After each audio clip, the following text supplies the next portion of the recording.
दोस्तों Jayaprakash power ventures limited की बात करें तो यहाँ पे क्वार्टर 4 की रिजल्ट की डेट हमारे सामने आ चुकी है। तो हमने देखा है कि जेपी पावर ने पिछले कुछ क्वार्टर में काफ़ी बेहतर प्रदर्शन किया। कंपनी लगातार प्रॉफिट में अपने कर्ज को भी कम कर रही है और कंपनी रिन्यूएबल एनर्जी में भी तेज़ी से आगे बढ़ने की कोशिश कर रही है।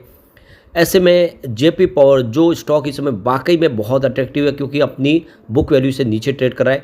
क्या आने वाले समय कुछ बेहतर करेगा, समझने की कोशिश करेंगे इस वीडियो के माध्यम से। इसके अलावा पावर सेक्टर से एक बड़ी गुड न्यूज़ निकल के आ रही है, जिसको वीडियो के माध्यम से जानेंगे।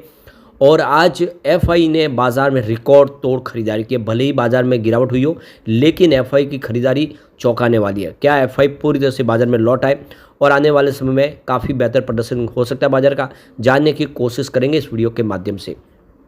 लेकिन फ्रेंड्स, उससे पहले अगर आप पहली बार हमारे चैनल पे आए तो चैनल को सब्सक्राइब कर दीजिए, एक बेल आइकॉन दबा दीजिए, ताकि जब भी नया वीडियो बने पहला नोटिफिकेशन आपको मिले। वीडियो पसंद आए तो लाइक से ज़रूर कीजिए। चलो फ्रेंड्स, वीडियो स्टार्ट करते हैं। मैं हूँ आपका दोस्त एसबी दवे और हमारे अपने चैनल ऑनलाइन कमाई में आपका बहुत बहुत स्वागत है। तो सबसे पहले बीएसई सेंसेक्स की बात करें तो आज 79,801 के स्तर पे क्लोजिंग थी, जहाँ पे 315 पॉइंट की गिरावट देखने को मिली, यानी 0.39% गिरा बीएसई सेंसेक्स।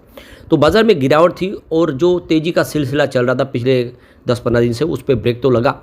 लेकिन इस भारी भरकम गिरावट के माहौल में भी आज बहुत ज़बरदस्त खरीदारी की है एफआई ने, और ये बहुत बड़ा शुभ संकेत है। तो ये जो गिरावट हुई है, इसका बाजार में कोई ज़्यादा निगेटिव असर देखने को नहीं मिला। तो आज देख सकते हो कि एफआई ने 24,089 करोड़ का ज़बरदस्त निवेश किया है। सामने 15,838 करोड़ की उन्होंने बिकवाली की। तो आज जो एफआई ने खरीदारी की वो 8,250 करोड़ की है, यानी इस पूरे महीने में सबसे शानदार और रिकॉर्ड तोड़ खरीदारी की है। 8,000 करोड़ के ऊपर की खरीदारी। और इसका फ़ायदा ये हुआ कि जो लगातार खरीदारी के दम पे अब जो बिकवाली रह गई है एफआई की इस महीने की, वो मात्र 5,127 करोड़ की है, जो एक समय 15,000 करोड़ के ऊपर पहुंच गई थी। तो देख सकते हो कि पिछले 8 ट्रेडिंग सेशन से लगातार हम एक पॉजिटिव खरीदारी देख रहे हैं और इसका असर बिल्कुल यहाँ पे देखने को मिला है। एफआई ने बाजार में जम के खरीदारी की आज। दूसरी तरफ डीआई ने भी आज बिकवाली तो किया, लेकिन वो बहुत ही कम मात्रा में थी, यानी आज 13,450 करोड़ का उन्होंने फ्रेश इन्वेस्टमेंट किया। सामने 13,986 करोड़ की उन्होंने बिकवाली की। तो यहाँ पे क्लियर देख सकते हो कि उनका जो बिकवाली का आंकड़ा है वो 5 डे 34 करोड़ का, यानी 534 करोड़ का माल बेचा है। ये अमाउंट बहुत कम है। और जिस तरह से एफआई ने खरीदारी की 8,000 करोड़ की, उसके सामने 500 करोड़ की बिकवाली कोई मायने रखती नहीं है। यानी आज बाजार अच्छा था गिरावट के बीच में भी। इस महीने अभी तक 18,709 करोड़ का माल खरीद लिया है डीआई ने। अब भले 3-4 ट्रेडिंग से कुछ बिकवाली करो, लेकिन उनकी अमाउंट बहुत कम है। अभी भी डीआई को भरोसा बना हुआ है। अब जयप्रकाश पावर वेंचर्स लिमिटेड की बात करें तो 15.60 पर आज क्लोजिंग थी। 0.64% की यहाँ पे गिरावट देखने को मिली। तो अब जो बड़ी अपडेट निकल के आ रही है जयप्रकाश पावर वेंचर्स लिमिटेड की बात करें तो यहाँ पे कंपनी ने अपनी क्वार्टर 4 के लिए रिजल्ट की डेट का ऐलान कर दिया। तो 1 मई 2025 को कंपनी अपना क्वार्टर 4 का रिजल्ट डिक्लेयर करेगी, साथ में पूरे साल का रिजल्ट भी होगा।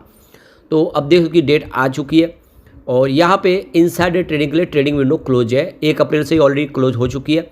तो बोर्ड के मेंबर्स के लिए ये ट्रेडिंग विंडो क्लोज है। इसके अलावा जो प्रमोटर ग्रुप्स है वो भी ट्रेडिंग नहीं कर सकते, और सारे एम्प्लॉयज़ के लिए भी ट्रेडिंग विंडो क्लोज है, क्योंकि उनको पता है कि रिजल्ट के अंदर क्या प्लस और माइनस बातें, उसका गैर फायदा न उठाए। इसीलिए सेबी ने रूल्स बनाया 2015 के अंदर, जिसके अंदर ट्रेडिंग विंडो को क्लोज किया जाता है इनसाइडर ट्रेडिंग के लिए। तो 3 मई 2025 को ये ट्रेडिंग विंडो खुलेगी और उसके बाद में नॉर्मल ट्रेडिंग हो पाएगी और वो भी ट्रेडिंग कर पाएंगे, अपने शेयर को ले बेच पाएंगे। अब रिजल्ट की क्या संभावना बनेगी, अगर हम पिछले रिजल्ट देखें तो यहाँ पे देखो कि मार्च 2024 में जो सेल्स था 1,515 करोड़ के आसपास था, और पिछले क्वार्टर की बात तो ये 1,140 करोड़ के आसपास था।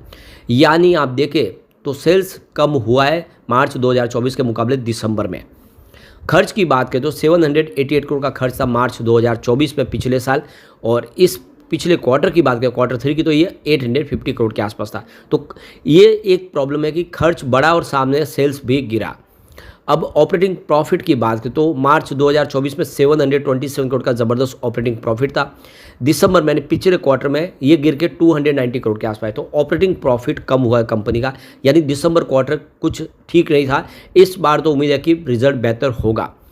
अब यहाँ पे अगर अदर इनकम की बात करें तो 46 करोड़ की अदर इनकम थी मार्च 2024 में, और यहाँ पे देखें तो इस बार पिछले क्वार्टर में 116 करोड़ के आसपास यानी अदर इनकम काफ़ी ज़्यादा मिली है।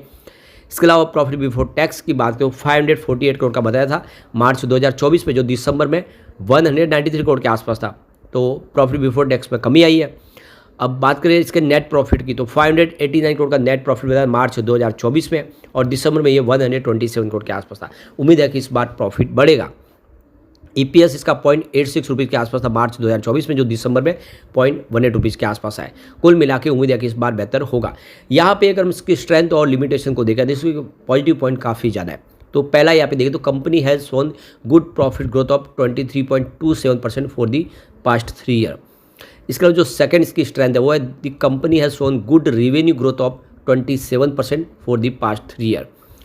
तीसरा है the company has been maintaining an effective average operating margin of 27.70% in the last 5 year. तो ये इसकी स्ट्रेंथ है। इसके अलावा अगर आप देखें तो कंपनीज PEG रेशियो इज़ 0.01, ये भी इसका प्लस पॉइंट है। और इसके अलावा the company has efficient cash conversion cycle of -486.79 days.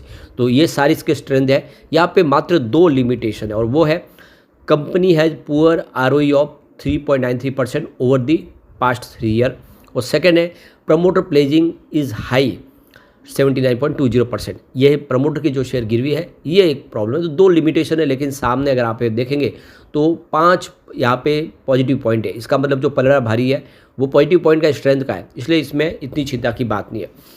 तो अब यहाँ पे एक सकते हो कि जो बड़ी अपडेट निकल के आ रही है, यूनियन मिनिस्टर श्रीपाद नायक ने यहाँ पे 4थी GOM यहाँ पे विजयवाड़ा में की है, और इसके अंदर जो बड़ा फैसला किया गया है कि रेगुलेटरी रिफॉर्म्स लाना है पावर सेक्टर के अंदर, टैरिफ के लिए और आगे मजबूत संभावना बनानी है, टेक एडोप्शन करना है नई टेक्नोलॉजी, और सेंटर और स्टेट मिलके ज़्यादा तेज़ी से जो फाइनेंशियल सस्टेनेबिलिटी लाई जाए, और पावर सेक्टर में जो इस समय ज़रूरत है उसको पूरा के पावर डिस्ट्रीब्यूशन को मजबूत किया जाए, और फंड की ज़रूरत है वहाँ पे फंड प्रोवाइड किया जाए। तो ये देख सकते हो कि यहाँ पे ये जो 4थी GOM हुई है इसमें काफ़ी सारे फैसले गए। डिस्कॉम को किस तरह से मजबूत किया जाए, और कनेक्टिविटी किस तरह से पावर की बढ़ाई जाए, और रिन्यूएबल एनर्जी को किस तरह से तेज़ी से आगे बढ़ाया जाए, और पावर सेक्टर के अंदर रिफॉर्म लाया जाए। तो ये देख सकते हो कि बहुत बड़ी यहाँ पे एक तरह से ये सरकार की तरफ से कोशिश की जा रही है। सरकारी मशीनरी लगी हुई है पावर सेक्टर में रिफॉर्म लाने के लिए।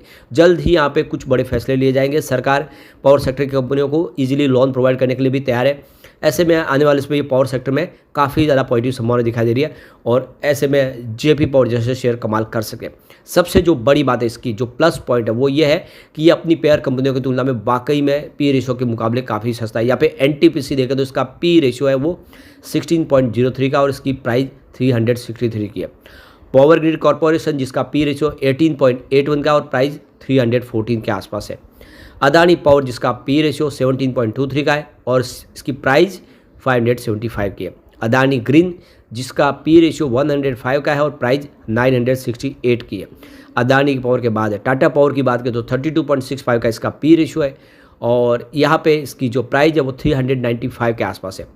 अदानी एनर्जी सॉल्यूशन की बात करें तो 51.75 का P रेशियो है, और इसका प्राइस देखें तो वो 961 के आसपास है। NTPC ग्रीन एनर्जी जिसकी P रेशियो बहुत हाई है 262 के आसपास है, और इसकी प्राइस 107 के आसपास है। लेकिन जयप्रकाश पावर वेंचर्स की बात करें उसका P रेशियो सिंगल डिजिट में अकेला 6.88 का है, जो सबसे कम है, और 15.658 की प्राइस है, जबकि इसकी बुक वैल्यू 17.5 की है। तो वाकई में चाहे P रेशियो देखिए या बुक वैल्यू के हिसाब से देखिए स्टॉक सस्ता है और आने वाले समय कुछ कमाल कर सकता है। लेकिन फ्रेंड्स, कोई भी इन्वेस्टमेंट करने से पहले अपने फाइनेंशियल एडवाइजर से एडवाइस ले ले या अपना खुद का रिसर्च करें, क्योंकि मैंने वीडियो आपके एजुकेशनल पर्पज़ के लिए ही बनाया। वीडियो पसंद आए तो लाइक से जरूर कीजिए और चैनल को सब्सक्राइब कर दीजिए। Thank you friends.